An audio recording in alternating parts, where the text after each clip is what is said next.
Bonjour, je me nomme Ouedraogo Wenyam Thomas Daquin.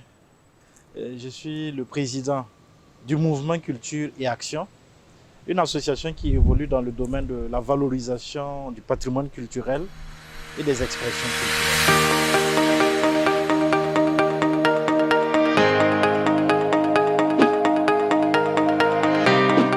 Le mouvement, comme je viens de le dire, la culture, le patrimoine culturel, les expressions culturelles. Un de nos grands projets, c'est les débats oratoires, qui est une initiative de l'association et en même temps les émissions télé dont l'association est coproductrice avec la télévision. L'association a plusieurs projets. Donc, un deuxième grand projet de l'association, c'est le site qui incarne l'histoire de la ville de Ouagadougou, dont l'association est en charge de sa valorisation. Nous avons plusieurs projets concernant les journées du patrimoine culturel que nous avons réduit pour question justement de réalisation à un niveau d'arrondissement. Donc nous avons déjà commencé à réaliser ces projets à travers d'abord les arrondissements, mais la vision, c'est amener ce projet dans le plan national, c'est-à-dire organiser dans les années à venir les journées du patrimoine culturel du Burkina Faso. Ok. Un spécialiste en patrimoine culturel, quand il se lève le matin, d'abord c'est parcourir les multiples projets dont il est en charge, parce qu'il peut piloter de façon simultanée plusieurs projets dont il est l'initiateur, soit il est partenaire ou associé, ou soit même il est consulté. Donc, dans ce sens, justement, il peut intervenir, ça peut l'amener à se déplacer vers le site en question, ça peut l'amener à avoir des réunions, ça peut l'amener à avoir des démarches dans le sens de l'administration publique ou privée.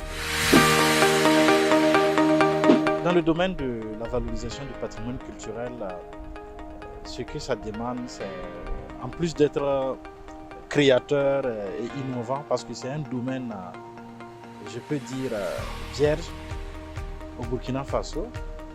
L'exploration, on est plus tourisme, mais la valorisation du patrimoine culturel n'est pas d'abord très développée. Donc le quotidien, c'est quoi? C'est détecter les besoins et être en mesure d'apporter des solutions. Quand vous prenez par exemple un musée, vous avez la capacité d'intervenir au début, donc c'est-à-dire la création même du musée à travers un projet. La preuve, c'est que nous avons fait la pose de la première pierre du musée du Goulmou. Donc ça, c'est un exemple. Vous pouvez participer pendant que le musée existe à sa valorisation. Nous avons intervenu par exemple dans la politique de communication du musée du Goursi, et même qu'avec d'autres projets visant justement à valoriser et à rendre plus intéressant la visite du musée. Vous avez la capacité, à côté des musées, vous avez les sites historiques. Ça existe, mais peu valorisé. Donc, et ça demande ceux qui ont fait l'archéologie, ceux qui ont fait l'histoire, ceux qui ont fait tourisme, hôtellerie. C'est plus des débouchés pour ces derniers sur la base du diplôme. Ok, spécialiste en patrimoine culturel, je peux dire, déjà je vais essayer de voir les profils qui sont très favorables ou propices.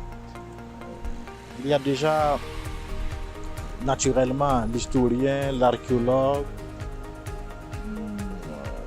ceux qui ont fait communication, tourisme, marketeurs, gestion de projet. Voici déjà des profils qui facilement peuvent s'agripper à ce métier du patrimoine culturel, de valorisateur ou de spécialiste, à ce métier de spécialiste du patrimoine culturel. J'ai choisi gestion commerciale marketing. J'ai choisi cette branche parce que tout simplement le marketing me plaisait bien.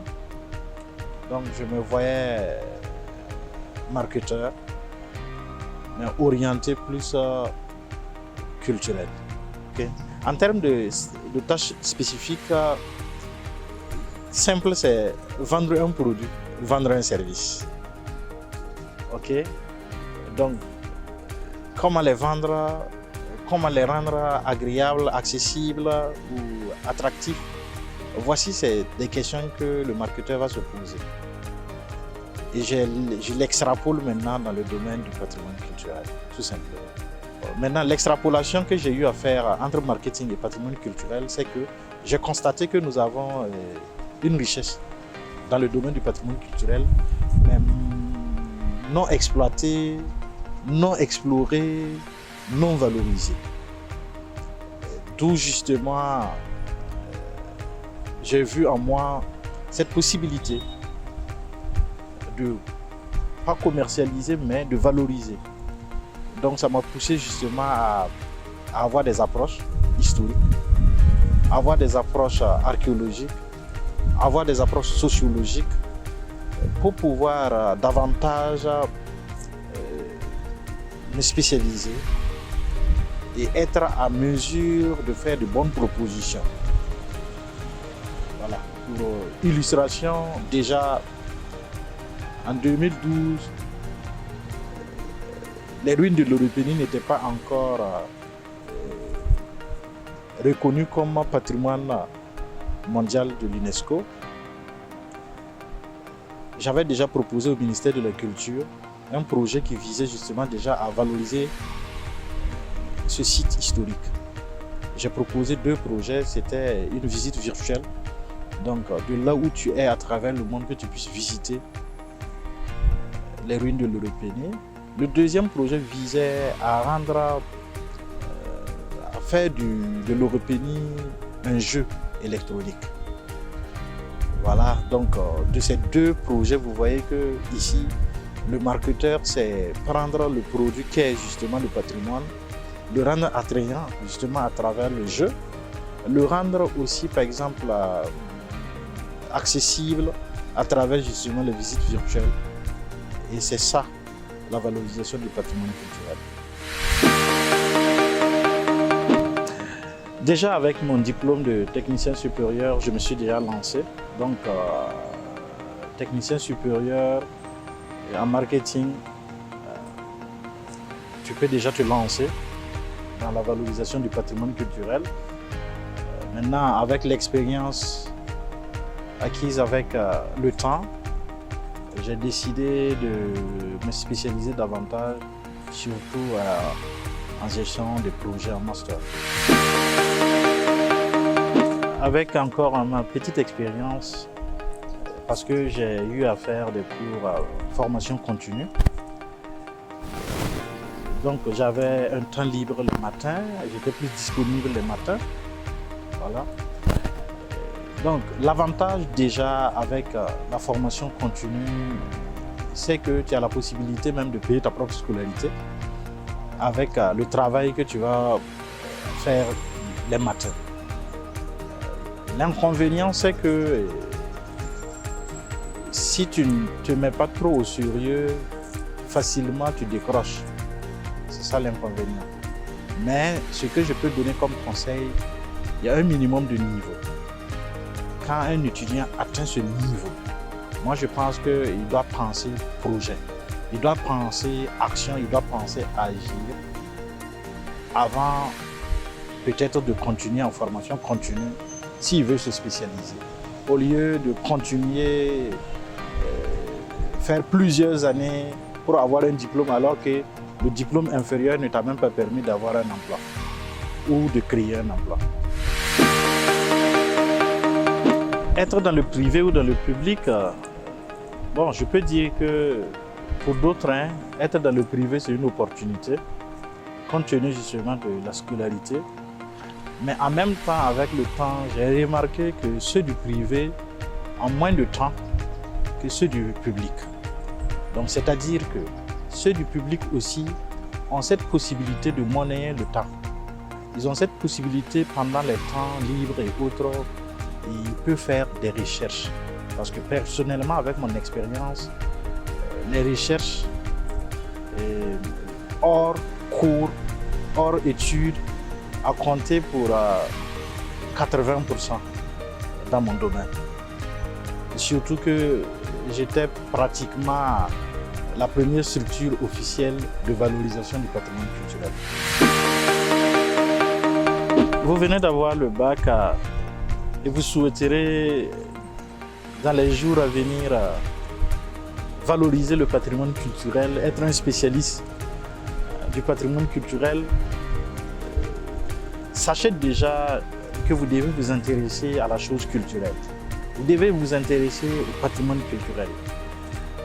Et là, déjà très facilement, c'est rentrer en contact avec les acteurs du patrimoine culturel, les acteurs du ministère de la Culture, ainsi de suite.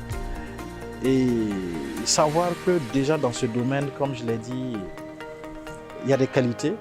Donc la création et l'innovation doivent être carrément votre point de départ, parce que le domaine est toujours vierge. Ensuite, vous devez avoir des qualités en matière de gestion du projet, avoir des qualités dans le domaine de l'histoire, dans le domaine de l'archéologie, dans le domaine de la sociologie. Donc, un peu de connaissances aussi, surtout dans le marketing. Pour moi, déjà, le choix d'une université est très simple. Hein. Ça, je sais qu'on est forcément meilleur dans un domaine. Et pour connaître qu'une université est meilleure dans un domaine, c'est seulement voir les étudiants après leur formation. Donc c'est se renseigner, c'est faire des recherches pour voir que deviennent ces étudiants après leur formation. Et en fonction du domaine maintenant que tu choisis, tu essaies de voir maintenant quelle université est plus spécialiste dans ce domaine, tout simplement. Mon mot de fin est très simple. Vous, nouveaux bacheliers, avant de vous engager, avant de faire le choix de votre discipline, écoutez surtout votre cœur. Il pourra bien vous guider dans votre choix. Si vous avez besoin de plus d'informations, je vous recommande de consulter le site Le Grand Frère. Je vous remercie.